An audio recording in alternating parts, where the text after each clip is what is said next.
Assalamualaikum warahmatullahi wabarakatuh. Izin memperkenalkan diri, nama saya Rizky Desianti dengan NPM 19510303050, Program Studi Akuntansi Syariah, Fakultas Ekonomi dan Bisnis Islam, Universitas Islam Negeri Raden Intan Lampung, kelas B, semester 5. Jadi, di dalam video ini, saya akan mencoba menjelaskan dari soal yang telah saya buat, kemudian saya juga akan menjawab dari soal yang telah saya buat. Jadi video ini tuh dibuat untuk memenuhi tugas ujian akhir semester mata kuliah Akuntansi Keuangan Lanjutan 1 dengan dosen pengampu Bapak Rahmat Fajar Ramdhani, MSI. Oke, langsung aja masuk ke soalnya. Jadi pada tanggal 1 Januari 2020, PT Nusantara mengakuisisi 60% kepemilikan sahamnya dan PT Pomala sebesar Rp420.000 dan kepentingan non-pengendalinya ada Rp280.000 yang pada saat itu nilai buku dari PT Pomala ini adalah Rp400.000. Selisih tersebut diakibatkan dari adanya perbedaan nilai wajar dan nilai buku, merek dagang, hak paten, dan peralatan dengan masing-masing selisih sebagai berikut.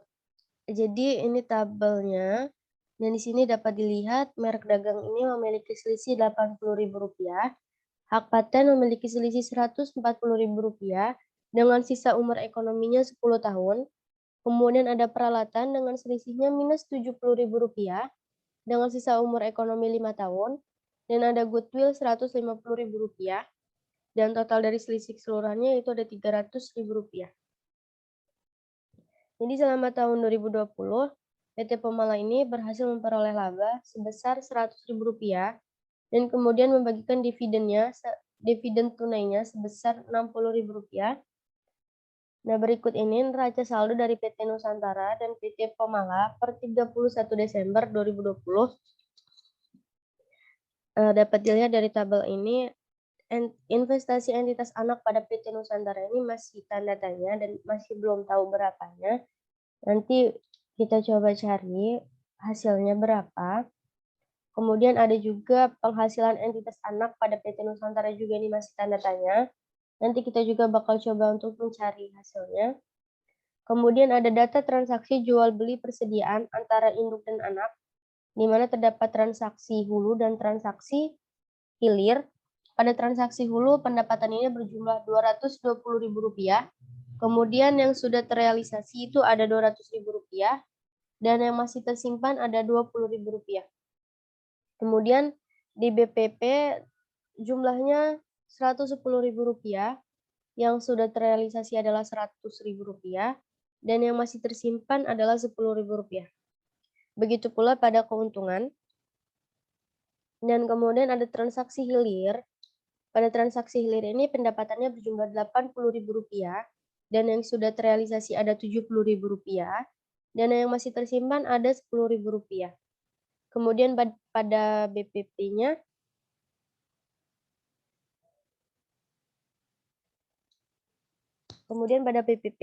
itu jumlahnya Rp50.000 dan yang sudah terrealisasi itu ada Rp44.000 dan yang masih tersimpan ada Rp6.000. Pada keuntungan itu jumlahnya Rp30.000, yang sudah terrealisasi ada Rp26.000 dan yang masih tersimpan ada Rp4.000. Nah, dari soal tersebut kita itu diminta untuk menghitung saldo penghasilan atas entitas anak yang diakui PT Nusantara per 31 Desember 2020. Kemudian juga kita juga disuruh menghitung saldo investasi pada entitas anak PT Pomala per 31 Desember 2020. Kemudian juga disuruh membuat jurnal eliminasi dan yang terakhir membuat membuat kertas kerja atau worksheet, kemudian laporan laba rugi, laporan perubahan dana, dan laporan keuangan. Langsung aja kita pindah ke Excel, karena saya menjawabnya di Excel agar lebih mudah. Nah, di sini udah ada angka-angkanya semua, jadi saya tinggal menjelaskan saja. Yang pertama yang pertama kali dihitung itu adalah nilai buku dan nilai wajarnya. Dan nilai bukunya tadi tertera Rp400.000 dan nilai wajarnya sebesar Rp700.000. Nah, 200 kemudian ini kenapa ada Rp240.000 di bawah 60%?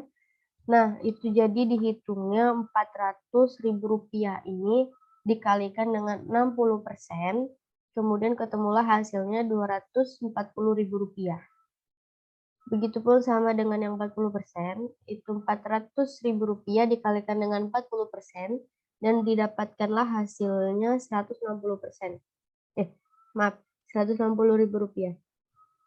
Kemudian pada nilai wajar itu ada Rp700.000, sama seperti nilai buku tadi, Rp700.000 ini dikalikan dengan 60% dan hasilnya adalah Rp420.000. Kemudian Rp700.000 dikalikan dengan 40%, itu hasilnya Rp280.000. Dan lanjut ke tabel diferensialnya. Tabel diferensialnya ini untuk menghitung amortisasi dan menghitung 60% induk dan 40% non pengendali. Jadi pada amortisasi ini yang dihitung hanya hak paten dan peralatan, yang mana ini 14.000 ini didapatkan dari hasil Rp140.000 dibagikan dengan 10 tahun. Kemudian hak peralatan juga sama, didapatkan dari 70.000 dikalikan dengan 5 tahun, itu dapat hasilnya Rp14.000. Kemudian ditotalkan itu menjadi Rp28.000. Dan untuk 60% induk ini, kenapa bisa 8.400? Karena didapatkan dari 14.000 dikalikan dengan 60%. Jadi dapatlah 8.400. Begitupun sama dengan peralatan, 8.400 juga sama. Kemudian dijumlahkan menjadi 16.800. Kemudian untuk non pengendali itu sama, 14.000 dikalikan dengan 40% dan hasilnya adalah 5.600. Dan sama juga dengan peralatan 5.600 dan ditotalkan menjadi 11.200. Dan kemudian 180.000 ini dari mana? Ini didapatkan dari 300.000 dikalikan dengan 60% dan dapatlah hasilnya Rp180.000. Kemudian Rp120.000 ini juga didapatkan dari Rp300.000 dikalikan dengan 40% dan dapatlah Rp120.000. Nih, ini adalah tabel penjualan tadi. Kemudian kita masuk ke menghitung laba yang diakui. Tadi labanya disebutkan dalam soal adalah Rp100.000. Nah, untuk menghitung ini, labanya 100.000 ini kita kalikan dengan 60%. Jadi dapatlah labanya Rp60.000. Kemudian sama juga dengan non pengendali, 100.000 dikalikan dengan 40% dan dapatlah Rp40.000. Kemudian untuk hak paten, kita ambil dari tabel diferensial tadi, di yang 60% induk itu adalah 8.400, dan untuk non pengendali adalah 5.600. Dan begitupun dengan peralatan sama, kita ambil dari tabel diferensial tadi, yang mana pada 60% induk yaitu 8.400, dan pada 40% non pengendali adalah 5.600. Dan untuk hulu persediaan ini, 10.000 ini kita ambilkan dari keuntungan yang masih tersimpan, itu ada 10.000, kita masukkan ke tabelnya. Kemudian untuk hilir itu kita ambil juga dari keuntungan yang masih tersimpan. Namun bedanya, kalau untuk hilir 4.000-nya ini dikalikan dengan 60% dan hasilnya 2.400. Begitupun untuk non pengendali, 4.000 ini dikalikan dengan 40% dan dapatlah hasilnya 1.600. Kemudian kita totalkan menjadi laba yang dibagikan yaitu 47.600. Kemudian untuk itu tadi untuk induk, dan kemudian untuk yang non pengendali, laba yang dibagikan itu totalnya 38.400. Oke, kita lanjut menghitung nilai investasi atas PT Anak. Jadi saldo awalnya tadi 420.000 untuk induk dan 280 untuk non pengendali. Dapat dilihat di soal tadi. Terus kemudian untuk labanya ini 47.600 ini kita ambil dari laba yang dibagikan tadi, dari laba yang diakui. Kemudian untuk non pengendali itu ada 38.400. Dan untuk dividennya ini kan tadi berjumlah 60.000. Nah, 60.000-nya ini dikalikan dengan 60% dan dapatlah hasilnya 36.000. Begitupun dengan non pengendali, 60.000 dikalikan dengan 40% dan dapatlah hasilnya 24.000. Kemudian kita totalkan, kita jumlahkan dan dapatlah totalnya dari saldo investasinya yaitu 431.600 untuk 60% induk, dan untuk 40% non pengendali adalah 294.400. Nah, habis itu kita melakukan pengecekan saldo investasinya. Kita cek, kita masukkan semua angka-angka yang sudah kita hitung tadi. Kita lanjut, kita ke neraca. Nah, untuk neraca ini, tadi kan ini udah sama-sama seperti di soal, kita hanya membahas tentang investasi entitas anak. Ini kita dapatkan dari, tadi kita menghitung, didapatkan dari sini, saldo investasi ini kita masukkan ke neraca saldo, di investasi entitas anak. Nah, kita masukkan di sini. Kemudian untuk yang non pengendali, penghasilan dari itu masuknya ke debit ya tadi ya. Investasi entitas anak itu masuknya ke debit.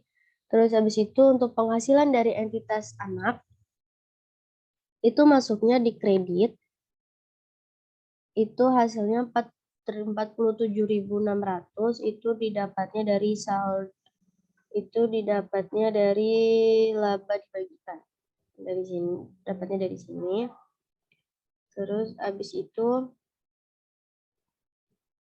kita totalkan aja semuanya dari ini ini kita totalkan untuk menemui saldonya. Kita ngetalinnya pakai rumus aja, terus habis itu kita ini semua kita jumlahkan dan dapatlah hasilnya 4.715.600 itu sama dengan yang kredit balance. Oke, kita lanjutkan tadi neraca udah. Kita masuk ke jurnal eliminasi. Nah, di jurnal eliminasi yang pertama itu kita bakal eliminasi saldo investasi berdasarkan nilai ekuitas menurut buku yang jadi modal disetor dan saham biasanya Rp160.000 di debit. Kemudian ada geosaham, ada saldo laba, ada investasi PT Pomala, kepentingan non pengendali. Nah, investasi PT Pomala ini didapatkan dari nilai buku yang udah dihitung tadi. Kepentingan non pengendali juga sama, kita dapat dari nilai buku yang udah dihitung tadi. Kemudian ada eliminasi saldo investasi efek diferensial. Nah, ini semua kita dapatkan dari tabel diferensialnya. Ini investasi Pomala 180 ini kita dapatkan dari 300.000 tadi dikalikan dengan 60%. Kepentingan pengendali juga kita dapatkan dari 300.000 dikalikan dengan 40%. Itu ini semua didapatkan dari tabel diferensial. Terus ada penyesuaian terhadap beban amortisasi akibat adanya efek diferensial. Nah, ini untuk beban amortisasi, hak paten, peralatan, beban penyusutan peralatan, hak paten, itu kita dapatkan semua dari tabel diferensial tapi yang amortisasi. Dari kita dapatkan dari sini amortisasi. Nah, kita dapatkan dari amortisasi ini dari sini. Dari sini semua. Terus kemudian ada eliminasi saldo investasi atas pengakuan laba dari entitas anak. Nah, entitas anak ini untuk penghasilan dari entitas anak ini didapatkan dari hitung laba tadi. Didapatkan dari ini laba yang dibagikan. Kemudian untuk itu semua didapatkan dari menghitung laba yang dibagikan tadi. Yang mana penghasilan dari entitas anak 47.600. Terus pendapatan non pengendalinya 38.400. Lanjut ke eliminasi saldo atas dividen. Dividen ini kita dapat dari sini tadi, dari 60.000 yang udah dikalikan dengan 10% dan hasilnya 36.000 dan itu untuk dan untuk non pengendalinya itu 60.000 dikalikan dengan 40% dan dapat hasilnya 20.000. Kemudian lanjut ke eliminasi transaksi persediaan. Nah, di situ ada hulu eliminasi transaksi yang udah direalisasikan. Nah, tadi pendapatan penjualannya itu dari hulu yang belum direalisasikan itu ada 200.000. Kemudian untuk hulu eliminasi transaksi yang belum direalisasikan, yang masih tersimpan tadi, itu masih ada 20.000, yang mana masing-masing dari BPP dan Presiden itu adalah 10.000. Selanjutnya ada eliminasi transaksi persediaan juga dari hilir eliminasi yang telah direalisasikan. Itu pendapatan penjualannya tadi ada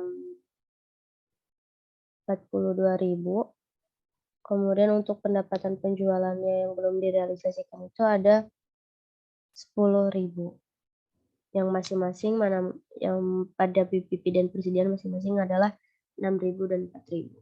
Dan setelah dijumlahkan hasilnya sama, balance Rp1.144.000. Oke, kita masuk ke kertas kerja atau worksheet.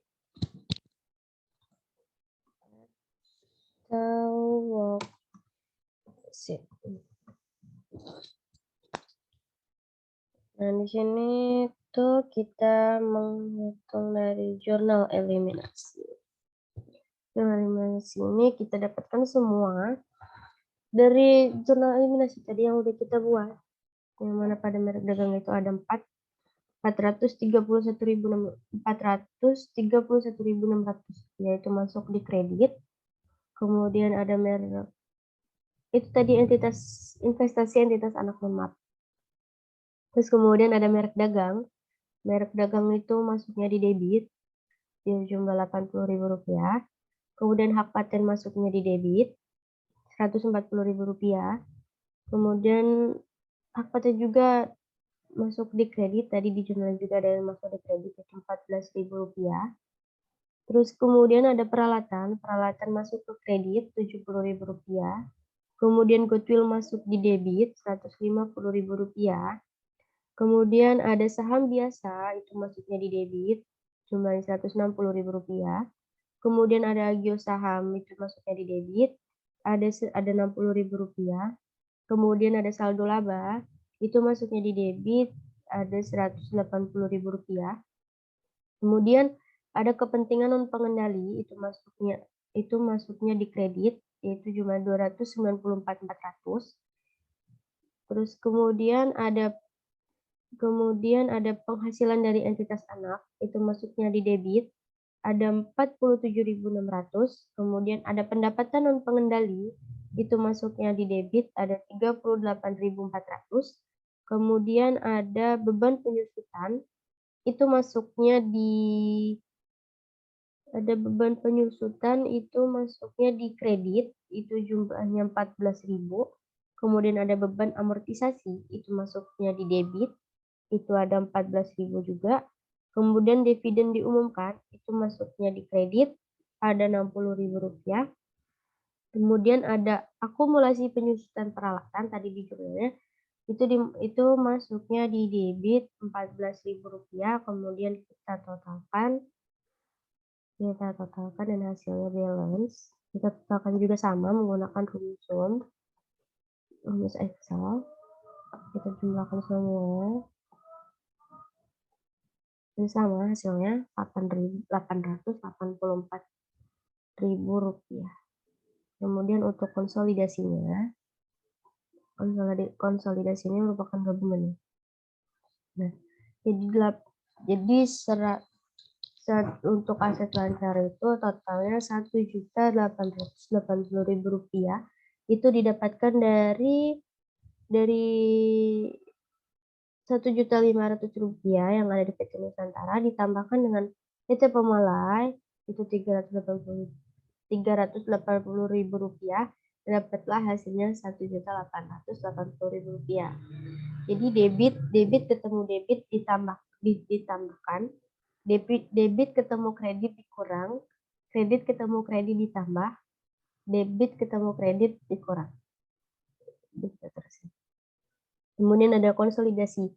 Dari merek dagang itu totalnya Rp1.060.000, dapatkan dari hasil Rp800.000 ditambah Rp180.000 ditambah Rp80.000. Kemudian ada dari hak paten itu ada Rp786.000, itu didapat dari 400 ditambah 260 ditambah 140 dikurang dengan 14.000. Begitu seterusnya, itu dijumlahkan aja. Kemudian kita totalkan lagi, kita sama dengan menggunakan rumus sebelumnya, rumus sum. Itu ditotalkan semua. Sini aja. Nah, dapat deh hasilnya. Rp6.140.400. Kita lanjut ya. Kita lanjut ke laporan laba rugi. Nah, untuk laporan laba rugi ini ada akun penjualan, beban pokok penjualan, laba kotor. Itu dikurang dengan beban penyusutan dan beban amortisasi. Kemudian barulah bisa didapat dengan laba bersih konsolidasi. Nah, penjualan ini totalnya 2.500.000 kita dapatkan dari kertas kerjanya itu. Dari kertas kerjanya ini pada akun penjualan di konsolidasi. Kemudian ada beban pokok penjualan juga sama didapatkan dari konsolidasi yang merupakan sudah digabungkan semuanya, itu ada 1.100.000. Kemudian laba kotornya itu juga didapatkan dari konsolidasi. Mohon maaf.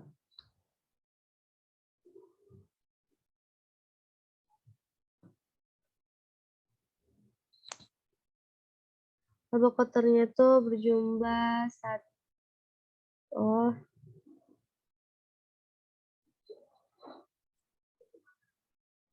selanjutnya masuk ke laporan laba rugi. Dan di laporan rugi ini ada penjualan, beban pokok penjualan.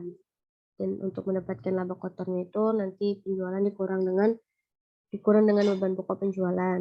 Kemudian hasil dari penjualan tersebut dikurang lagi dengan beban penyusutan. Nah, jadi penjualan ini didapatkan dari kertas kerjanya itu, dari konsolidasinya itu di akun penjualan. Itu ada 2.500.000. Kemudian ada beban pokok penjualan, itu sama, dapatnya juga dari konsolidasi, dari kertas kerjanya. Itu ada 1.100.000. Kemudian itu dikurang, jadi penjualan dikurang dengan beban pokok penjualan. Jadi 2.500.000 itu dikurang 1.100.000 dan dapatlah hasilnya 1.400.000.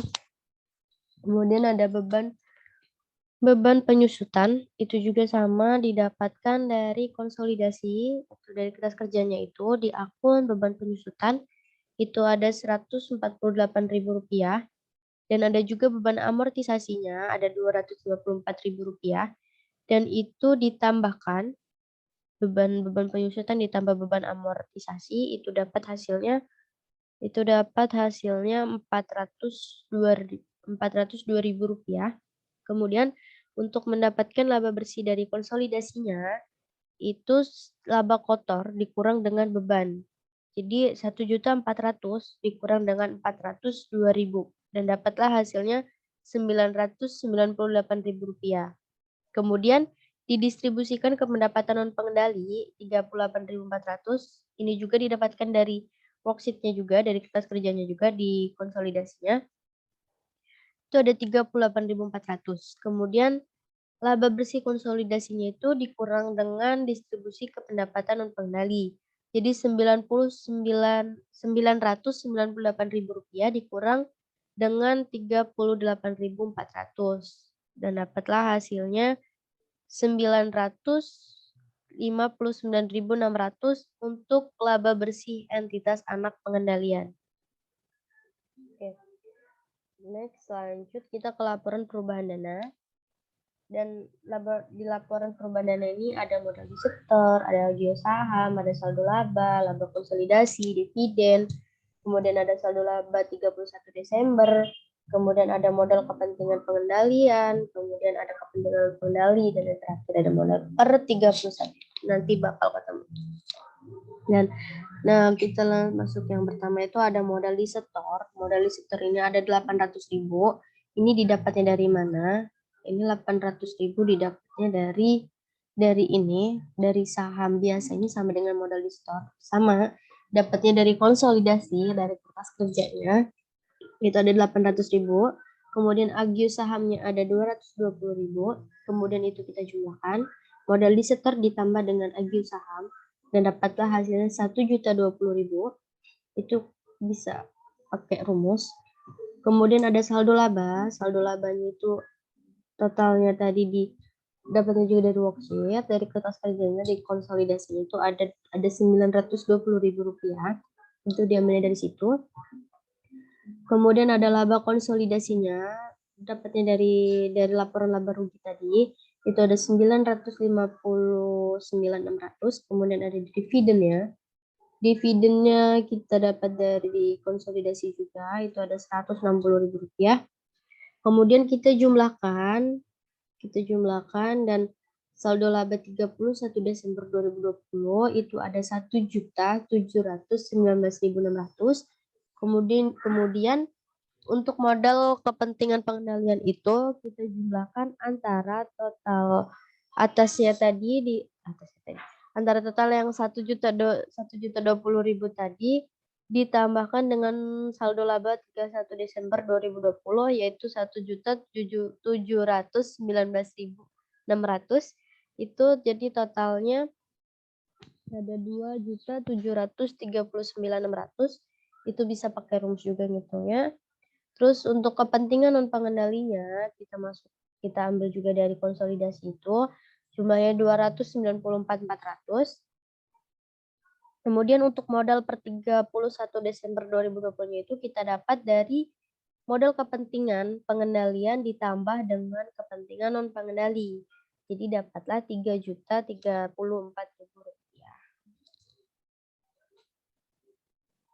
Nah, yang terakhir itu ada laporan keuangan. Mana ada aset lancar, total aset lancar, ada aset tidak lancar itu ada merek dagang, paten, peralatan, akumulasi, goodwill, kemudian ada di liabilitas ada kewajiban, di ekuitas ada modal. Jadi kita langsung aja di aset lancarnya tadi kita masukkan yang dari tabelnya tadi ada 1.880 berhubung cuma satu. Jadi total aset lancarnya itu 1.880. Untuk aset tidak lancarnya itu ada merek dagang, yang mana jumlah merek dagangnya tadi ada Rp1.060.000. Untuk hak paten ada Rp786.000. Kemudian ada peralatan itu Rp550. Dan untuk akumulasinya ada 14.000 dan untuk goodwill-nya itu ada Rp150.000. Kemudian untuk total aset tidak lancarnya itu kita jumlahkan semua, itu bisa pakai rumus dan itu totalnya Rp2.560.000. Dan total aset konsolidasi secara keseluruhannya itu jadi total aset lancar ditambah dengan total aset tidak lancar. Dan itu totalnya ada 4.440.000 ditambah. Terus habis itu di liabilitas itu di kewajiban itu ada Rp1.406.000. Di total liabilitasnya itu ada Rp1.406.000.